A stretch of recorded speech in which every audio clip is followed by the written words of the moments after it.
जय हिंद दोस्तों, स्वागत है चैनल पे। बड़ी करके साथ आपके सामने मौजूद। यहाँ पर चलेंगे सबसे पहले बड़ी अपडेट में आपको बताएंगे दोस्तों, राहुल गांधी तेलंगाना में एक के बाद एक ताबड़तोड़ रैलियां लगातार कर रहे हैं। बताएंगे आपको कहां पर उन्होंने कौन सा बयान दिया है जिससे बीजेपी के लोग, खासकर प्रधानमंत्री मोदी, बुरी तरीके से बौखलाए हुए हैं दोस्तों। इसी के साथ में राजस्थान के चुनाव को लेकर अब पत्रकारों की ओर से दिए गए हैं संकेत। बताएंगे किस पार्टी के जीतने के दावे कर रहे हैं ग्राउंड स्तर पर जाने वाले पत्रकार, बताएंगे इसके बारे में पूरी अपडेट। इसी के साथ में अमित शाह के बड़े बड़े बयान के बाद राहुल गांधी ने अमित शाह को दिया है एक बड़ा चैलेंज दोस्तों। बताएंगे कौन सा चैलेंज दिया गया है। इसी के साथ में प्रियंका गांधी भी जोरदार तरीके से चुनाव प्रचार के दौरान कई सारे वादे गिनवा रही है। साथ साथ प्रधानमंत्री मोदी को लेकर कांग्रेस पार्टी ने फिर से पूछ लिया ऐसा सवाल कि बीजेपी के नेताओं का बौखलाना 100% तय है। बताएंगे इसके बारे में पूरी अपडेट एक करके चलेंगे सभी बड़ी खबर की तरफ। लेकिन उससे पहले अगर आप भी मानते हैं कि राजस्थान के अंदर इस बार जनता ने रिवाज बदलने के लिए वोट डाला है तो इस वीडियो को लाइक करके, लाल बटन दबाकर, चैनल को सब्सक्राइब करके, बेल आइकन दबाकर कमेंट बॉक्स में जय हिंद जय भारत जरूर लिखिएगा दोस्तों। और आप लोग का क्या मानना है, किस राजनीतिक पार्टी को कितनी सीटें मिलने जा रही है, तो इस वीडियो को लाइक करके, लाल बटन दबाकर, चैनल को सब्सक्राइब करके, बेल आइकन दबाकर कमेंट बॉक्स में लिखकर जरूर बताएगा दोस्तों। चलते हैं सबसे पहले और बड़ी खबर की तरफ, जहां पर भाजपा सरकार में बार बार राहुल गांधी के खिलाफ केस किया जा रहा है। तेलंगाना में उन्होंने बीआरएस पार्टी को सबक सिखाते हुए उन्हें कहा कि मुझ पर 24 केस लगाए गए, वो मेरी छाती पर 24 मेडल की तरह है। क्या केसीआर पर कोई केस लगाया गया? नहीं, क्योंकि मोदी केसीआर एक ही है। मोदी के हाथ में रिमोट कंट्रोल है, एक बटन ईडी वाला, दूसरा बटन सीबीआई वाला। मोदी बटन दबाते भी नहीं, सिर्फ रिमोट कंट्रोल दिखाते हैं। जैसे ही दिखाते हैं केसीआर बैठ जाते हैं। हम इन दोनों को हराने जा रहे हैं, पहले अभी तेलंगाना में और फिर दिल्ली के अंदर भी हराएंगे। इसके साथ में राजस्थान के अंदर दोस्तों जिस तरीके से लोगों ने वोटिंग पैटर्न दिखाया है, जिस तरीके की वोटिंग की गई है, भारतीय जनता पार्टी शायद एक तरफा चुनाव जीत का अपना सपना छोड़ चुकी है। दरअसल दोस्तों पिछली बार 2018 के चुनाव में लगभग 74.06% की वोटिंग हुई थी और इस बार भी 74% वोट पड़े हैं। इलेक्शन कमीशन ऑफ इंडिया की ओर से दिए गए आंकड़े में भी यही संदेश दिए गए हैं दोस्तों। बड़ी बात यह है कि 2018 से पहले जब 2013 में 75% वोट डाले गए, जब अशोक गहलोत की सरकार हटकर वसुंधरा राजे की सरकार बनी तो 9% के वोट शेयर का इजाफा था दोस्तों, यानी 9% बढ़ोतरी देखने को मिली। 2008 में 66% वोट पड़े थे, लेकिन 13 में 75% वोट पड़े और बीजेपी की सरकार प्रचंड बहुमत की बन गई। लेकिन 2018 में यह आंकड़ा 1% और घट गया, तब कांग्रेस पार्टी की सरकार बन गई है। और इस बार की बात करें तो 74% के आसपास ही वोटिंग हुई है दोस्तों। यानी आप समझ सकते हैं कि भारतीय जनता पार्टी के लिए कम से कम खुशखबरी तो नहीं है, जो पुराने ट्रेंड बता रहे हैं। आप लोग कमेंट बॉक्स में अपनी राय जरूर लिखे बताएगा। साथ साथ लगभग 30 असेंबली सीट पर लोगों से बात करने के बाद अजीत अंजुम की ओर से राजस्थान चुनाव को लेकर एक दावा किया गया है। उन्होंने बताया कि अशोक गहलोत के दम पर कांग्रेस पार्टी पूरे राजस्थान में जबरदस्त लड़ाई लड़ रही है। भारतीय जनता पार्टी के सामने कांग्रेस पार्टी की स्कीम काफी काम कर रही है। चिरंजीवी स्कीम के साथ साथ ओपीएस और गहलोत गारंटी काफी ज्यादा लोगों के बीच में चर्चा का विषय बनी हुई है। वहीं पर भारतीय जनता पार्टी का प्रोपोगेंडा, खासकर उदयपुर हत्याकांड, कांग्रेस पार्टी को नुकसान पहुंचा रहा है। इसके बाद वो कहते हैं कि इस बार काफी क्लोज फाइट चल रही है दोनों पार्टियों के बीच में। 3 तारीख से पहले कोई आंकड़े को लेकर प्रेडिक्शन नहीं किया जा सकता। आप लोग कमेंट बॉक्स में अपनी राय जरूर लिखकर बताइएगा। इसी के साथ में माहौल क्या है नाम का शो करने वाले पॉपुलर एंकर राजीव रंजन की ओर से भी ये कहा गया है कि इस बार राजस्थान के अंदर क्लोज फाइट चल रही है। कम से कम 40 विधानसभा में घूमने वाले राजीव रंजन का मानना है कि अशोक गहलोत के कारण ही कांग्रेस पार्टी फाइट में है और उन्होंने भी कांग्रेस पार्टी की स्कीम की जमकर तारीफ करते हुए कई सारी बातें कही है। इसके बाद उनका दावा है कि ईस्टर्न राजस्थान में जहां से सचिन पायलट आते हैं, गुर्जर समाज के वोट इस बार भारतीय जनता पार्टी को वापस से पड़े हैं और कांग्रेस पार्टी को कम वोट के कारण यहां पर कांग्रेस को नुकसान पहुंच रहा है। इसके बाद वो दावा करते हैं कि कांग्रेस पार्टी 80 के आसपास सीटें जीतेगी और भारतीय जनता पार्टी बहुमत से 2-4-5 सीटें आगे बढ़ पाएगी, यानी 105 के आसपास बीजेपी का आंकड़ा रह सकता है। और निर्दलियों की बात करें तो लगभग 15 सीटें वो जीत सकते हैं। दरअसल दोस्तों तीसरा मोर्चा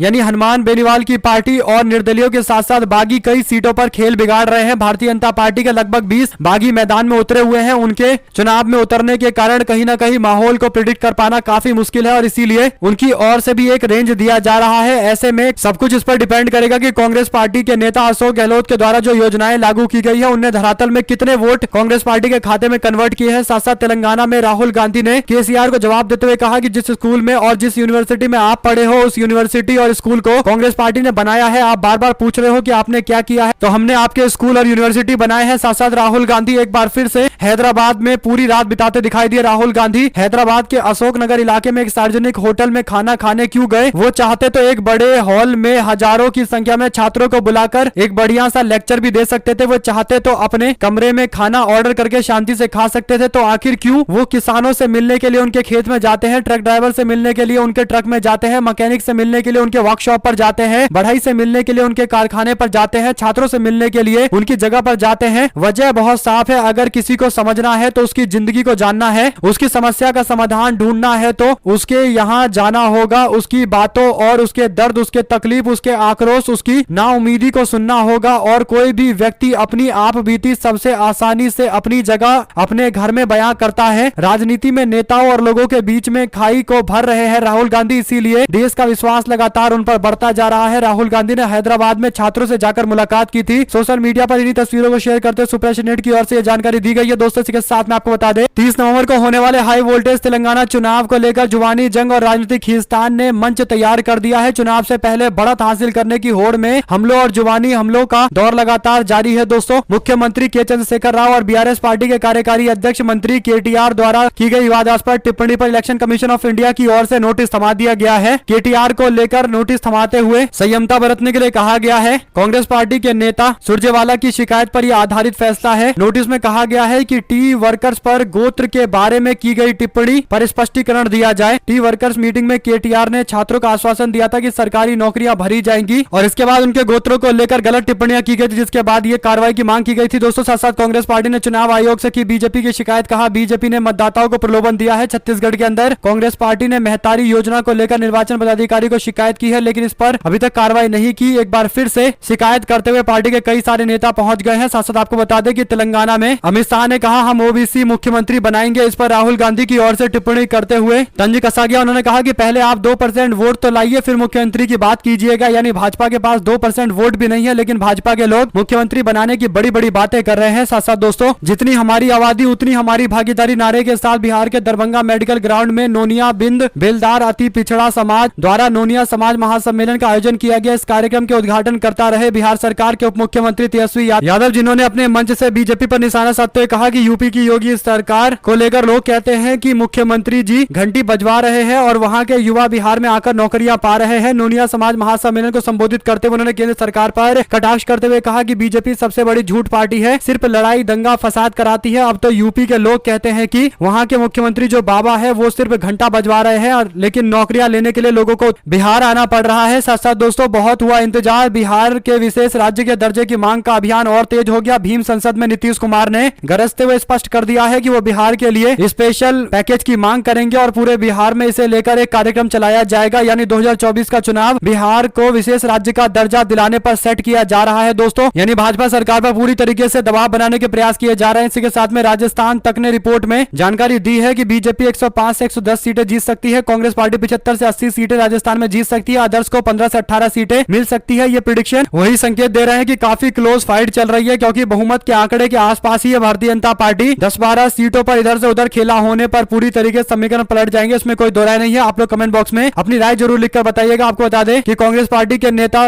मल्लिकार्जुन खड़गे जहां पर एक और दिन भर सभाएं करते हैं, तो शाम होते होते सिविल सोसाइटी के लोगों से मुलाकात करने के लिए हैदराबाद पहुंच गए, जहां पर उन्होंने सभी लोगों से मुलाकात की है, खासकर पत्रकारों, राइटर्स और समाज के बुद्धिजीवी वर्ग। उनसे पूरे तेलंगाना के बारे में जानकारी भी ली है और उन्हें बताया है कि कांग्रेस पार्टी सरकार बनने के बाद उनके हितों में क्या कार्य किए जाएंगे। इसी के साथ में दोस्तों तेलंगाना की जनता बदलाव लाएगी। प्रियंका गांधी ने इसके बाद सारी योजनाएं गिनाई है कि कौन कौन सी योजनाएं लागू की जाएगी। महिलाओं को 2500 रुपए प्रति माह मदद की जाएगी, 500 रुपए में गैस सिलेंडर दिए जाएंगे, महिलाओं को फ्री बस यात्रा कराई जाएगी, 200 यूनिट मुफ्त बिजली दी जाएगी, घर बनाने को जमीन 5 लाख रुपए दिए जाएंगे, 10 लाख तक फ्री इलाज कराया जाएगा, बुजुर्गों को 4000 प्रति माह पेंशन दिया जाएगा, कॉलेज छात्रों को 5 लाख की मदद की जाएगी, 2 लाख सरकारी नौकरियां पूरे राज्य में सुनिश्चित की जाएगी, लोगों को जमीन के पट्टे दिए जाएंगे, SC ST को 12 लाख रुपए की मदद की जाएगी। तेलंगाना के विकास के लिए गारंटी वाली सरकार जरूरी है। प्रियंका गांधी की ओर से भी ये कहा गया। संसद महाराष्ट्र के अंदर कांग्रेस पार्टी के नेता और अध्यक्ष नाना पटोले ने बहुजन अघाड़ी मोर्चा के रैली में मौजूदगी दर्ज कराई है। कांग्रेस पार्टी के नेता राहुल गांधी को बुलाया गया था, लेकिन तेलंगाना में उनका बिजी शेड्यूल था, जिसके कारण पार्टी ने प्रदेश अध्यक्ष को भेजा है। राहुल गांधी पहले तय कार्यक्रम के दौरान तेलंगाना में मौजूद थे। दरअसल दोस्तों इस दौरान लाखों लाख की संख्या में लोग रैली में दिखाई दिए। वंचित बहुजन अघाड़ी प्रकाश अंबेडकर का गठबंधन है और इसमें उन्होंने जिस तरीके का जन सैलाब इकट्ठा करके दिखा दिया है, इसके बाद ये तय है कि महाविकास अघाड़ी गठबंधन में वो कांग्रेस पार्टी और शिवसेना के साथ साथ एनसीपी के लिए भारी वोट लेकर आने वाले हैं, खासकर 2024 के चुनाव को लेकर। इसी के साथ में दोस्तों क्वेश्चन ऑफ द डे एक बार फिर से कांग्रेस पार्टी ने पूछा है। कांग्रेस पार्टी की ओर से दी गई सवालों की फहरिस्त में एक और सवाल पूछा गया। इसमें पूछा गया कि प्रधानमंत्री मोदी तेजस फाइटर प्लेन में जब बैठे हुए हैं तब उन्होंने जो हाथ हिलाकर अभिवादन किया है, किसका अभिवादन किया है? बादलों का अभिवादन किया है, या फिर आकाश का अभिवादन किया गया है, या फिर एक कैमरामैन का अभिवादन किया गया है, या फिर इन सभी का अभिवादन किया गया है? आप लोग कमेंट बॉक्स में अपनी राय जरूर लिखकर बताइएगा दोस्तों। इसी के साथ में आपको बता दें कि कांग्रेस पार्टी के नेता राहुल गांधी आरजेडी के नेता तेजस्वी यादव को लेकर आईएएस कोचिंग सेंटर के सबसे प्रमुख चेहरों में से एक दिव्य कीर्ति ने बयान दिया है। दिव्य कीर्ति का मानना है कि राहुल गांधी लगातार अपना विकास कर रहे हैं और राहुल गांधी एक मैच्योर नेता के तौर पर उभर रहे हैं। जल्द ही उन्हें एक अच्छे विकल्प के तौर पर देखा जा सकता है। तेजस्वी यादव को लेकर भी वो कहते हैं कि युवा बिहार के लिए तेजस्वी यादव एक ऐसा चेहरा है जिससे लोगों को काफी उम्मीद है। अगर वो लालू यादव के पुराने मिस्टेक को दूर कर ले तो वो बिहार के लिए एक बड़े नेता के तौर पर उभरेंगे। कुल मिलाकर दोस्तों दिव्य कीर्ति जैसे कई सारे शिक्षक है जो राहुल गांधी और तमाम विपक्ष के नेताओं की जमकर तारीफ कर रहे हैं। इससे पहले एक और पॉपुलर चेहरे ने राहुल गांधी की जमकर तारीफ की थी, उनको जीनियस बताया था। साथ साथ हैदराबाद में राहुल गांधी की छात्रों से मुलाकात का वीडियो भी सामने आया है, जहां पर वो उनसे शिकायतें पूछ रहे हैं। इसके साथ में ड्यूटी में लगे वाहन चालक परिचालनों की व्यवस्था देखने वालों को मतदान न करने का मुद्दा कांग्रेस पार्टी ने मध्य प्रदेश के अंदर उठाया है। पन्ना सहित प्रदेश के अन्य जिलों में जिन वाहनों का निर्वाचन कार्य के लिए अधिकृत किया गया था उनके चालक और परिचालक मतदान नहीं कर पाए। बार बार मांग किए जाने के बाद भी उनको वोट नहीं डालने दिया गया। इसी तरह अचानक जिन जिन अतिथि विद्वानों की नौकरी लगाई गई उनको भी मताधिकार का इस्तेमाल नहीं करने दिया गया। इसके लिए दोषी अधिकारियों पर कार्रवाई की मांग की गई है। यह मांग कांग्रेस के प्रतिनिधिमंडल ने मुख्य निर्वाचन अधिकारी से की है। साथ दोस्तों झारखंड के पूर्व मंत्री सह पलामू के हुसैनाबाद के विधायक कमलेश सिंह को केंद्रीय गृह मंत्रालय ने एक्स श्रेणी की सुरक्षा उपलब्ध कराई है। बता दें कि कमलेश सिंह राष्ट्रवादी कांग्रेस पार्टी के प्रदेश अध्यक्ष है। कुछ दिन पहले कमलेश सिंह ने झारखंड की यूपीए सरकार से अपना समर्थन वापस लिया था, जिसके बाद राज्य सरकार ने उनकी सुरक्षा वापस ले ली थी। सुरक्षा वापस लिए जाने के बाद उन्होंने गृह मंत्रालय को केंद्र में लेटर लिखा था और लेटर स्वीकार भी कर लिया गया है। इसी के साथ में बीआरएस जैसी एक बीमारी का विकल्प कभी कांग्रेस पार्टी जैसी दूसरी बीमारी नहीं हो सकती। दोनों बीमारियों का इलाज सिर्फ भारतीय जनता पार्टी है। प्रधानमंत्री मोदी के इस तरीके के बयान की जमकर आलोचना हो रही है। क्या प्रधानमंत्री मोदी के पास दूसरे शब्द नहीं है? आप लोग प्रधानमंत्री मोदी की इस भाषा पर कमेंट बॉक्स में अपनी राय जरूर लिखकर बताएगा। साथ साथ दोस्तों प्रधानमंत्री मोदी को लेकर सोशल मीडिया पर कई सारे पोस्ट वायरल हो रहे हैं। एक पोस्ट में प्रधानमंत्री मोदी का तेजस में बैठे हुए तस्वीर शेयर करते हुए दावा किया गया कि एक व्यक्ति के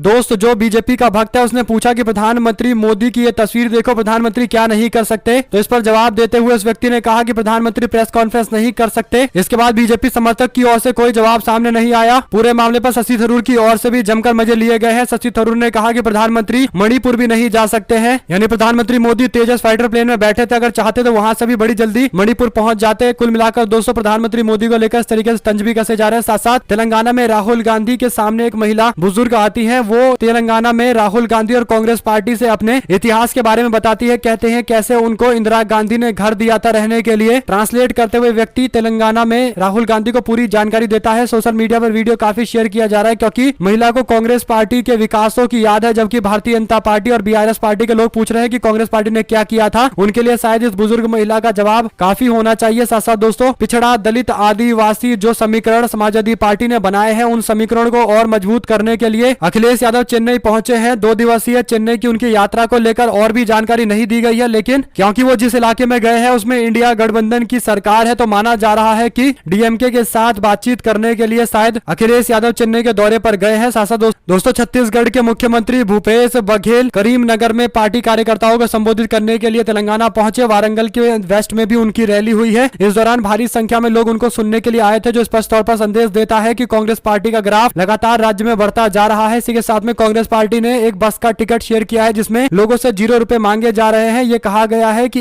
1 जनवरी 2024 को 5:09 और 11 सेकंड पर इस तरीके का बिल निकलेगा बस का, जिसमें लोगों से बस की यात्रा के लिए 1 भी रुपया नहीं मांगा जाएगा। कुल मिलाकर दोस्तों कांग्रेस पार्टी प्रचार करने के क्रिएटिव तरीके ढूंढ रही है। इसी के साथ में आपको बता दें कि साउथ के सबसे पॉपुलर मीडिया में से एक साउथ फर्स्ट ने दावा किया है कि तेलंगाना में कांग्रेस पार्टी 60 सीटों के आसपास पहुंच रही है। बीआरएस पार्टी 43 पर आकर रुक रही है। बीजेपी को 5 और एआईएमआईएम को 6 सीटें मिल रही है। यानी इस हिसाब से देखें तो कांग्रेस पार्टी स्पष्ट बहुमत के साथ तेलंगाना में सरकार बनाने जा रही है। साथ साथ दोस्तों कांग्रेस पार्टी महासचिव प्रियंका गांधी तेलंगाना के अंदर 3 सभाओं को संबोधित करेंगी। भोनगिर, गढ़वाल और कोडांगल के अंदर उनकी सभाएं होने वाली है। इसी के साथ में यूपी विधानसभा में कांग्रेस पार्टी और बीएसपी का बड़ा कार्यालय छीन लिया गया है। अब छोटा सा कैबिन दिया गया है। उत्तर प्रदेश विधानसभा में बसपा और कांग्रेस पार्टी के कार्यालय की जगह अब कैबिन आवंटित किया गया है। लंबे अरसे से विधानसभा में बसपा और कांग्रेस को बड़ा कक्ष आवंटित किया गया था। अब बसपा और कांग्रेस का कार्यालय कम कर दिया गया है। सपा को बड़ा कार्यालय दिया गया है। दोनों दलों को लोक दल सुभाषपा कार्यालय के पास कैबिन आवंटित किया गया है। दरअसल दोस्तों कांग्रेस पार्टी के 2 एमएलए हैं, जबकि बसपा के 1 एमएलए हैं और एमएलए की संख्या के आधार पर ये कैबिन आवंटित किए गए हैं। साथ साथ मतगणना को लेकर कांग्रेस की राजनीतिक तैयारी सभी 230 प्रत्याशियों को भोपाल बुलाया गया है। 2 शिफ्ट में ट्रेनिंग दी जा रही है। मध्य प्रदेश विधानसभा चुनाव प्रक्रिया के तहत 17 नवंबर को हुए मतदान के बाद अब कांग्रेस का पूरा फोकस मतगणना पर आकर टिक गया है। मतगणना में किसी भी तरह की परेशानी ना हो, इसके लिए कांग्रेस ने राजधानी भोपाल के अंदर पाठशाला का आयोजन किया है। इस पाठशाला में प्रदेश के सभी 230 कांग्रेस प्रत्याशियों को बुलाया गया। इस दौरान सभी प्रत्याशियों को ट्रेनिंग दी गई है कि मतगणना के दौरान कैसे सावधानी बरतनी है। राजधानी भोपाल में आयोजित ट्रेनिंग 2 शिफ्ट में की जा रही है। 11 बजे शुरू की गई पहली ट्रेनिंग रीवा, शहडोल, जबलपुर, ग्वालियर, चंबल संभाग के कांग्रेस प्रत्याशियों को ट्रेनिंग दी जा रही है, जबकि पाठशाला की दूसरी पाली सुबह 2:30 बजे से लेकर आगे चलती रहेगी। इसमें इंदौर, उज्जैन, नर्मदापुरम, भोपाल और सागर संभाग के प्रत्याशियों को ट्रेनिंग दी जा रही है। कुल मिलाकर दोस्तों 2018 के अंदर कई सारी शिकायतें सामने आई थी, जहां पर मतगणना के वक्त 2-2, 300 वोटों से कई सारी सीटें कांग्रेस पार्टी हारी थी। इस बार उन सारी चीजों को दूर करने के लिए प्रत्याशियों को एक नई तरीके से ट्रेनिंग दी जा रही है। एक एक चीजें बताई जा रही है, कैसे मतगणना स्थान को नहीं छोड़ना है। साथ साथ दोस्तों यूपी में कांग्रेस पार्टी पदाधिकारियों की नई लिस्ट आ गई है। प्रियंका गांधी के करीबियों का नाम गायब कर दिया गया है। घर के सारे पर्दे बदल डालेंगे। लोकसभा चुनाव की तैयारी में कांग्रेस पार्टी का यही फंडा नजर आ रहा है। कांग्रेस हाईकमान ने सबसे पहले पार्टी के प्रदेश अध्यक्ष को बदला, फिर संगठन के पेच कसना अभियान शुरू कर दिया गया है। बूथ अध्यक्षों से लेकर प्रदेश उपाध्यक्ष तक बदले गए हैं। प्रियंका गांधी के प्रदेश प्रभारी से पहले ही इस्तीफा लिया जा चुका है, यानी प्रियंका गांधी भी इस्तीफा दे चुकी है। यूपी विधानसभा चुनाव को लेकर पहले प्रियंका गांधी ने जिम्मेदारी संभाली थी, अपने हिसाब से लोगों को नियुक्त किए थे, लेकिन उसका असर चुनाव में नहीं देखने को मिला। तो अब कांग्रेस पार्टी राहुल गांधी के नेतृत्व में उत्तर प्रदेश के अंदर चुनाव की तैयारी कर रही है। संगठन का विस्तार भी राहुल गांधी के नेतृत्व में किया जा रहा है। साथ साथ कांग्रेस पार्टी की रीति नीति के खिलाफ काम करने वाले लोगों के खिलाफ एक्शन हुआ है। 6 साल के लिए निलंबन किया गया। राजस्थान के विधानसभा चुनाव खत्म होने के बाद 11 पदाधिकारियों पर कांग्रेस पार्टी ने कार्रवाई करते हुए 6 साल के लिए निष्कासन किया है। साथ साथ राहुल गांधी के खिलाफ चुनाव आयोग पहुंची बीजेपी प्रचार बंद होने के बाद भी फ्री स्कीम जातीय जनगणना से वोटरों को प्रभावित करने का आरोप लगाया गया है। राजस्थान में जब चुनाव हो रहे थे उससे 24 घंटे पहले राहुल गांधी के ट्वीट को गैर जिम्मेदाराना बताते हुए कांग्रेस पार्टी के खिलाफ कार्रवाई की मांग की गई है। राहुल गांधी के सोशल मीडिया हैंडल पर रोक लगाने की मांग की गई है। आप लोग कमेंट बॉक्स में अपनी राय जरूर लिख के बताइएगा। दोस्तों साथ साथ सपा के राष्ट्रीय अध्यक्ष अखिलेश यादव ने कहा कि 5 राज्यों के चुनाव में भारतीय जनता पार्टी सारे के सारे राज्य में चुनाव हारेगी। मध्य प्रदेश को लेकर उनका दावा है कि सपा का वोट परसेंट इस बार बढ़ने वाला है। उन्होंने कहा कि हमारा जो एक विधायक है वो जीतेगा और मध्य प्रदेश में जहां जहां हमने प्रचार किया है सपा के वोट परसेंटेज भी बढ़ेंगे। सपा के और भी कई सारे उम्मीदवार चुनाव जीतकर आने वाले हैं। साथ साथ आम आदमी पार्टी का स्थापना दिवस मनाया गया। केजरीवाल ने बीजेपी से पूछे कई सारे सवाल। 11 साल में किस तरीके का उतार चढ़ाव रहा है, उन्होंने सारी बातों को याद किया है। अरविंद केजरीवाल ने कहा कि आज ही के दिन 2012 में आम आदमी पार्टी का जन्म हुआ था। आंदोलन की कोख से निकलकर एक छोटी पार्टी बनी थी और देखते देखते ये राष्ट्रीय पार्टी बन गई है। भारत के इतिहास की सबसे तेजी से बढ़ने वाली पार्टी बन गई है। यह किसी चमत्कार से कम नहीं है। आपके राष्ट्रीय संयोजक अरविंद केजरीवाल ने कहा कि इन 11 सालों में जनता ने हमें बहुत प्यार दिया है। जनता के आशीर्वाद और कार्यकर्ताओं की कड़ी मेहनत से 2 राज्यों में सरकार बनी और 2 अन्य राज्य में विधायक बने। आज देश के कोने कोने में आम आदमी पार्टी की चर्चा है, चाहे वो कश्मीर हो या केरल हो या फिर गुजरात हो या फिर अरुणाचल प्रदेश हो। यह बहुत बड़ी जीत है हम लोगों के लिए। इसके बाद उन्होंने 2024 के चुनाव में भारतीय जनता पार्टी को उखाड़ फेंकने की बातें भी कही है। मध्य प्रदेश के विधानसभा चुनाव को लेकर एक और बड़ी अपडेट है। प्रत्येक विधानसभा क्षेत्र में इलेक्ट्रॉनिक वोटिंग मशीन में दर्ज मतों की गणना के लिए औसत 14 टेबल लगाई जाएगी। मतदान केंद्रों की संख्या के आधार पर गणना चक्र तय किए जाएंगे। प्रत्येक टेबल पर एक माइक्रो ऑब्जर्वर तैनात किया जाएगा। प्रत्येक चक्र की गणना के बाद मतगणना के परिणाम घोषित किए जाएंगे। मुख्य निर्वाचन अधिकारी कार्यालय वेबकास्टिंग के माध्यम से भी 52 जिलों के मुख्यालय में होने वाली मतगणना पर नजर रखेंगे। प्रदेश में 64,626 मतदान केंद्रों पर 17 नवंबर को मतदान कराया जाएगा। अब मतगणना की तैयारी की जा रही है। मतगणना जिला मुख्यालय पर होगी। इसके लिए जिला निर्वाचन अधिकारी द्वारा व्यवस्था की जा रही है। मुख्य निर्वाचन पदाधिकारी कार्यालय ने तैयारी के लिए सारे गाइडलाइंस लोगों को भेज दी है। साथ साथ दोस्तों दोनों ही तस्वीर में दिख रहा है कि बेंगलोर के अंदर क्या हुआ। दरअसल प्रधानमंत्री मोदी तेजस फाइटर प्लेन में बैठकर हवा में तेजस फाइटर प्लेन की फोटो डालते हैं। प्रधानमंत्री मोदी के फोटो को शेयर करते हुए, वीडियो को शेयर करते हुए कांग्रेस पार्टी गुजरात की ओर से निशाना साधा गया है। बेंगलुरु में उसी दिन एक शहीद का शव आता है। लोग इसमें गमगीन हो जाते हैं, पूरी तरीके से उस शहीद को याद करते हैं। लेकिन उसी दिन प्रधानमंत्री मोदी सेम सिटी में तेजस में बैठकर हवाई यात्रा कर रहे थे, जिस पर कई सारे सवाल खड़े हुए हैं। साथ साथ दोस्तों दिल्ली जैसा किसान आंदोलन की तैयारी, चंडीगढ़ बॉर्डर पर जुट रहे हैं हजारों प्रदर्शनकारी किसान। पंजाब और हरियाणा के हजारों प्रदर्शनकारी किसान रविवार को अपनी मांग को लेकर 3 दिवसीय विरोध प्रदर्शन के लिए दोनों राज्यों की संयुक्त राजधानी चंडीगढ़ के बाहरी इलाकों में इकट्ठा होना शुरू हो गई है। उन्होंने चेतावनी दी है कि ये वे लंबा यात्रा के लिए तैयार हो जाएं। उन्होंने कई लोगों से अपने ट्रैक्टर ट्रॉलियों पर सब्जी और आटे दाल की बोरियों के साथ आने के लिए भी कहा है। संयुक्त किसान मोर्चा SKM के तहत एक बड़े आंदोलन की तैयारी चल रही है। दिल्ली चलो आंदोलन की तीसरी वर्षगांठ पर न्यूनतम समर्थन मूल्य यानी एमएसपी को लेकर आंदोलन चलाया जा रहा है। क्या यह आंदोलन दिल्ली भी पहुंचेगा, इसे लेकर अभी कोई जानकारी नहीं है। चंडीगढ़ में पुलिस की भारी तैनाती देखने को मिल रही है। साथ साथ दक्षिण के राज्य तेलंगाना को लेकर बीजेपी का दावा है कि इस बार समीकरण पूरी तरीके से पलटने वाले हैं। बाइक एंगुलर कॉन्टेस्ट नहीं हो रहा है बल्कि ट्रायंगुलर कॉन्टेस्ट हो रहा है, बीजेपी का यह दावा है। यानी बीआरएस और कांग्रेस के बीच का मुकाबला नहीं है बल्कि बीआरएस, कांग्रेस और बीजेपी के बीच में मुकाबला है। हालांकि दोस्तों भारतीय जनता पार्टी के नेता बड़े बड़े दावे जरूर कर रहे हैं, लेकिन तेलंगाना के किसी भी ओपिनियन पोल, एग्जिट पोल के कहीं भी दूर दूर तक भारतीय जनता पार्टी दिखाई नहीं दे रही है। आप लोग कमेंट बॉक्स में अपनी राय जरूर लिखकर बताइएगा, क्या बीजेपी के नेता जो बड़े बड़े दावे कर रहे हैं, खासकर केंद्रीय मंत्रियों को भेजकर रैलियां, रोड शो कराए जा रहे हैं, प्रधानमंत्री भी कई सारी रैली, रोड शो कर रहे हैं, क्या उससे कोई फर्क पड़ेगा या नहीं पड़ेगा। इसी के साथ में आपको बता दें कि पिछले साल प्रधानमंत्री की सुरक्षा में हुई चूक के लिए बठिंडा के पुलिस अधीक्षक को निलंबित किया गया है। फिरोजपुर के तात्कालिक पुलिस अधीक्षक गुरबिंदर सिंह के खिलाफ की गई कार्रवाई लगभग 2 वर्षों में आम आदमी पार्टी सरकार द्वारा इस मामले